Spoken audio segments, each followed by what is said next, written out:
Namato Ratana Tayasa. May I pay homage to Triple Zim, the Buddha, Dhamma, and the Sangha. My respect goes to my parents and my teachers. Hello, good evening, everyone. So today is 28th of December 2020, and this is Achan Sujan from Warapunya Meditation Center, Aberdeen, Scotland. As usual, I'm here with you all tonight. And thank you, everyone, for joining me and listening. Hello, Margaret. Hello, Manish. Hello, Anish. And everyone, those who are here today listening to me. So we are almost the end of 2020. And there are only 3 days left.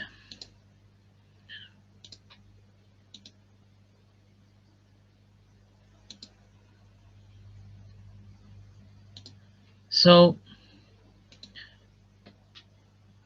the days passed, a new day is always coming.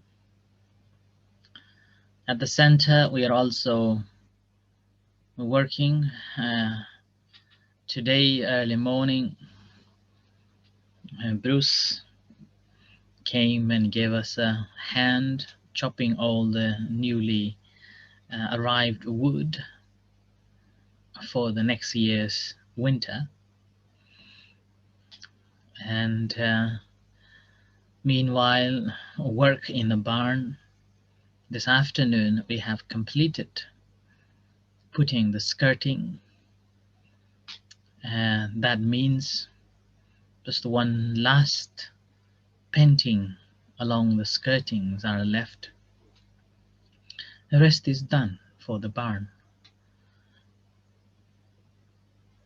After about 6 or 7 months of work, which also gave us something to do during the lockdown time, and finally we managed to complete it. So thank you everyone for all the generous support and the hands towards this renovation of a barn. After New Year, we're going to concentrate on another small room which is attached to the barn as a storeroom and which needs a flooring. The materials are here and we will be doing that. So the days pass and new things arriving, new things coming. When we are young, we look forward to the birthdays and New Years so that we can be grown up, so we can do things that grown-ups are doing. And there is a desire to do that things, and which is again very common to all of us. But as someone, or as we arrived after 30 years, then gradually our perception changes. So we're getting really old. Someone probably have got a family, and someone has got good businesses, and even have got the grandchildren. And it is very obvious that we normally would like to be around with the family members.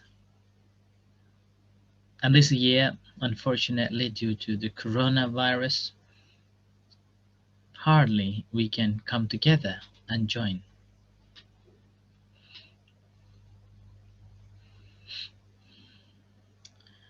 Although As a householder, it is very obvious that to have family, children, grandchildren, hoping that they will be remembering us, they will be thinking about us, they will be caring about us.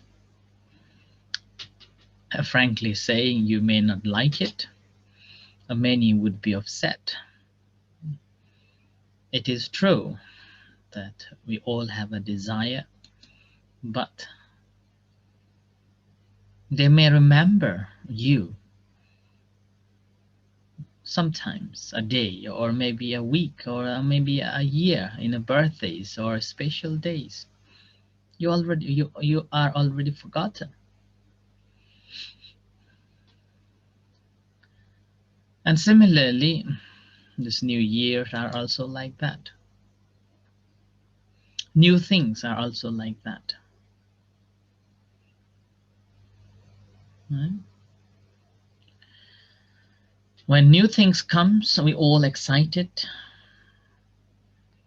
and then we move on to learn that new things. This is very important. And as I said yesterday, do not let your pride stop learning new things. Like the ascetic Sanjaya, a teacher who was running an institution for the spiritual development where Upatisha and Kolita were students.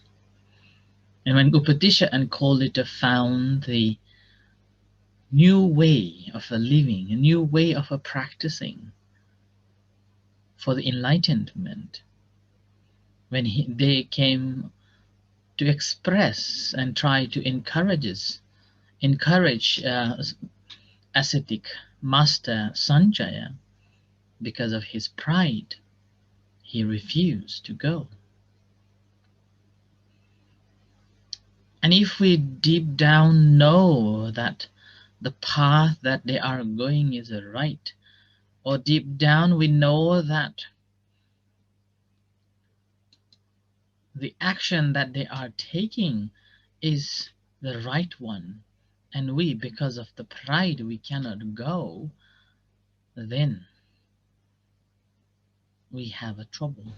It reminds me a story in Thailand. It's about the lottery winning. The story goes like this. A very old man, very old man who was sick, who was in a deathbed in the hospital, in the ICU. And before he was admitted to hospital, he bought a lottery ticket. And while he was in that state of sickness, lying in the hospital, his daughters and his sons found that a lottery that he bought has a lottery, and that he win the lottery, the first prize, and which is like £1 million. And now the family member had a fear that if they tell it that his father has won the lottery, they have a fear that hearing such a big amount of money winning on the lottery, his family members didn't want to tell. But in the meantime, they do want to let their father know that he has won lottery. And now one of the trusted person is a monk. And monks are very skillful to give messages. So family approached to a temple and the village temple where there is a very old monk who was ordained in his old age. It's called Lung Ta, and he was very close to this man who is in a hospital. So a family member approached and told this monk that, "Venerable sir, my father is in a hospital in ICU and he has got a heart disease. And he won the lottery, the first prize, which is millions of pounds. And we have a fear that if we tell him, he may have a heart attack and will die. So would you please go and tell him that he has won a lottery in a very different way so that he will rejoice and he won't get heart attack." And this old monk who was ordained in a very old age, in his retirement, say, "Very well, no problem, I will tell him." So venerable monk, this Long Ta, went to hospital and went into the ICU and then told this man,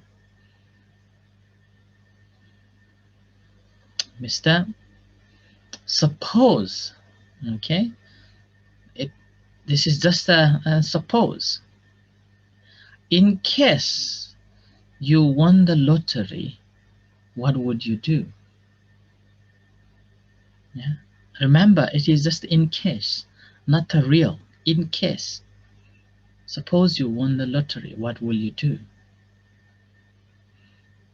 And this man who was lying on his deathbed in ICU opened his eyes, raised his palms up, and then told to the monk, saying, "Venerable sir, if I won the lottery first prize, I will give you half of it."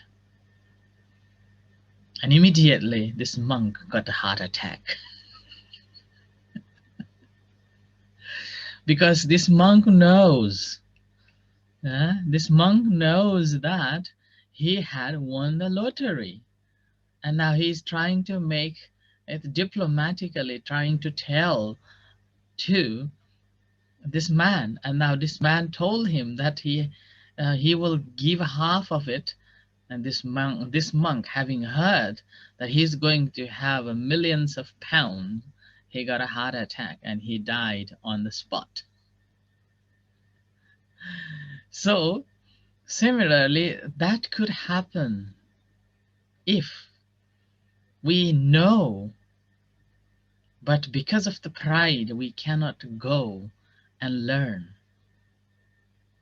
Then there can be a deep suffering one can suffer.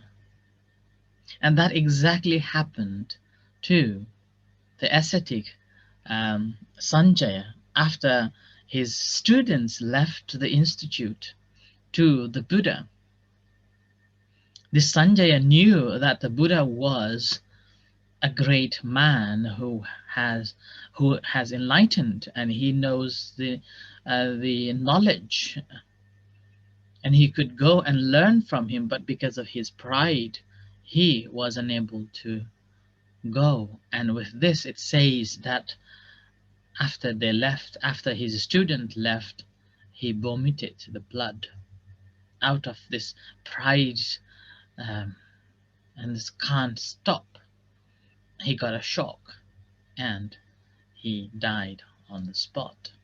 So remember, if you found someone who has got the good knowledge, who knows to teach us the path, who knows the way how to learn new things, who know the way how to learn, then give up your old preconcepts, give up your old perceptions, give up your pride, and go on, move on, and learn new things.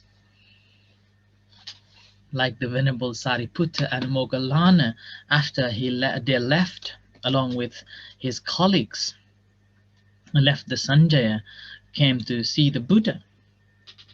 And Buddha immediately knew.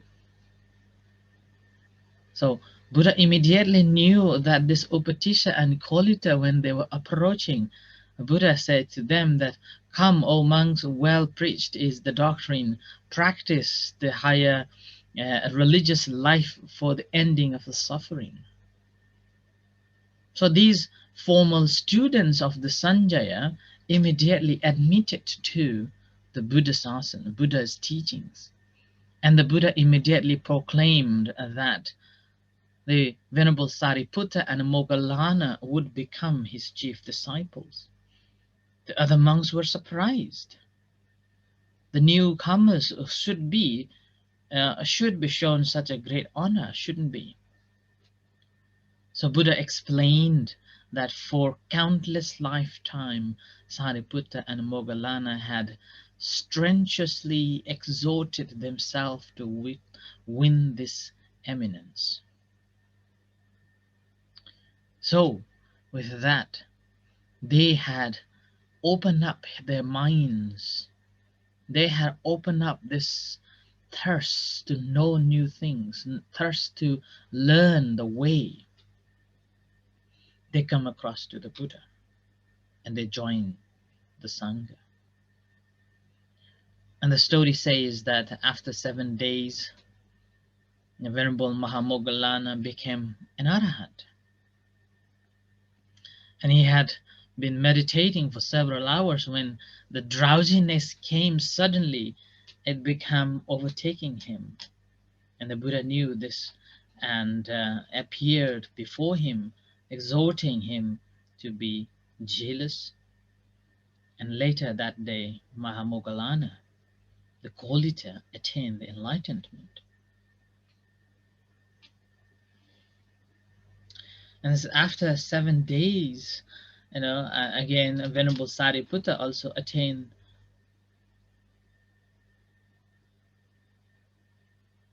Sariputta also attained the Dhamma, but he wasn't Arahant. So Sariputta was so knowledgeable that he questioned so much, a lot, and he had a doubt. So he didn't believe in whatever the Buddha was teaching. And as a result, it took several days more than the Venerable Moggallana to attain and understand the teachings. But Venerable Sariputta was the foremost in the knowledge,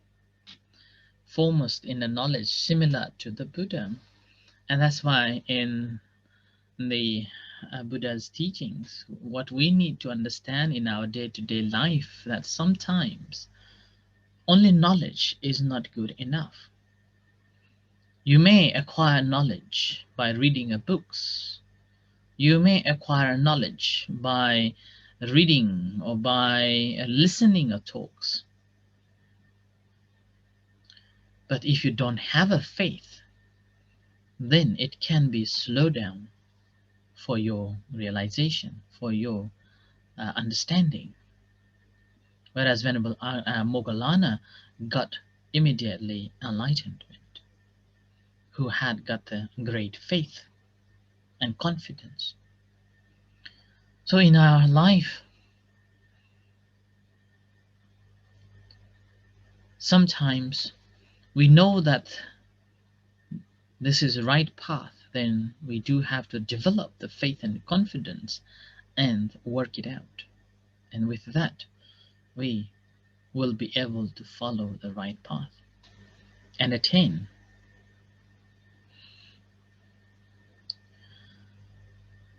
The Venerable Moggallana was, on the other hand, who was very powerful in the psychic power. There are two very influential books on him traveling to the other worlds like the heavens and the hells. Scholar Peter Wattu and Vimana Wattu explains that the Venerable Moggallana had been traveling to the different worlds and collecting the stories from those places, that how that person had reborn in those realms. In the Vimana Wattu book that comes in the fifth book of Sutta Pitaka, and in that book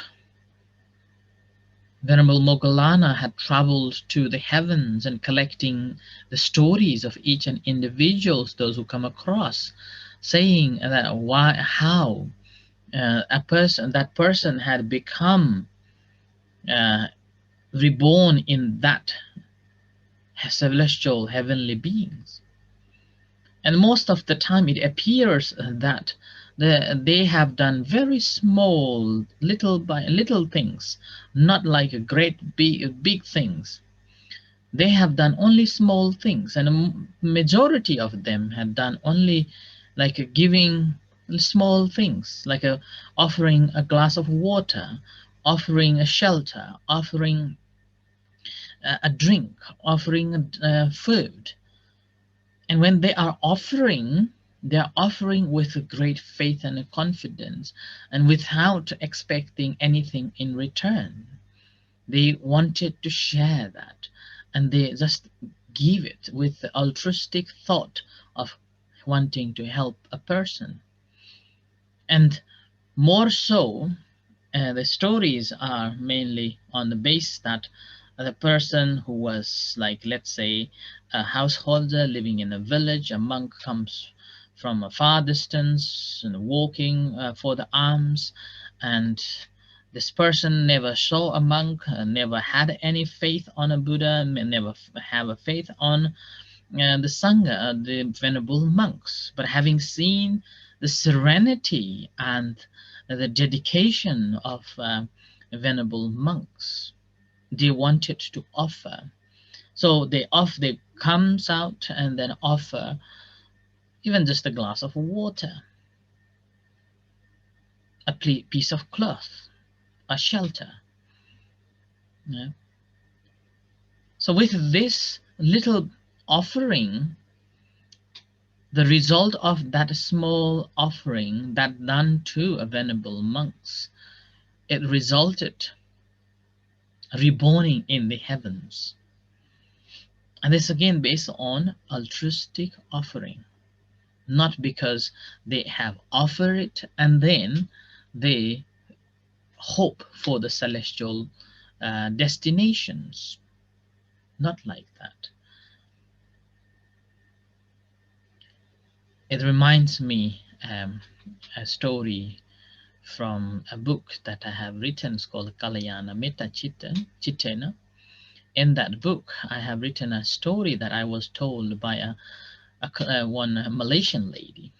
It says that there was a beggar begging for his everyday meal, and one day he saw that the roof over the Buddha was broken, and because of the rain falling down, and the rain was falling onto the Buddha. And having seen that, he wanted to repair the roof. So he went and collecting some funds from different people, and he repaired a roof. And later he died, and the story says that he was reborn as a prince of an emperor in China. And later, when the emperor died, he became the emperor. And one day he wanted to know that how the citizens are living and how they are, their living standards are. So he disguised himself as a general citizen and went into the market.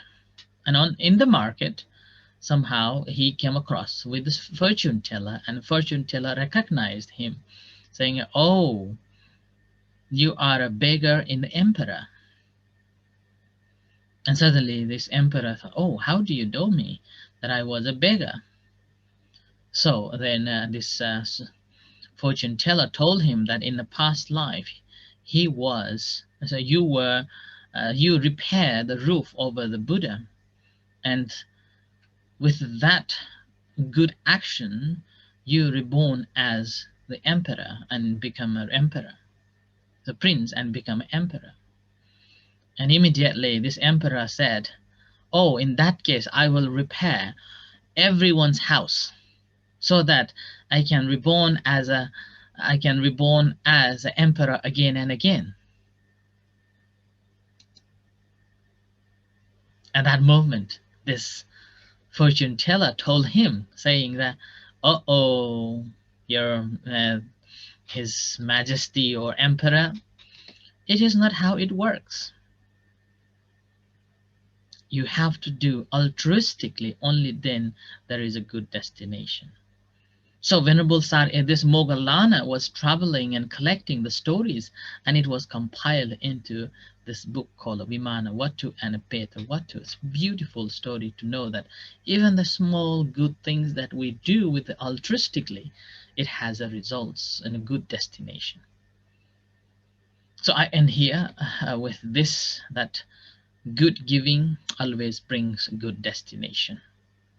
Thank you everyone for tonight, and in a few moments time we were going to have an evening chanting and guided meditation. You're most welcome to join with us. Until then, good night and see you. May the Buddha Dhamma Sangha bless you. Sato, Sato, Sato.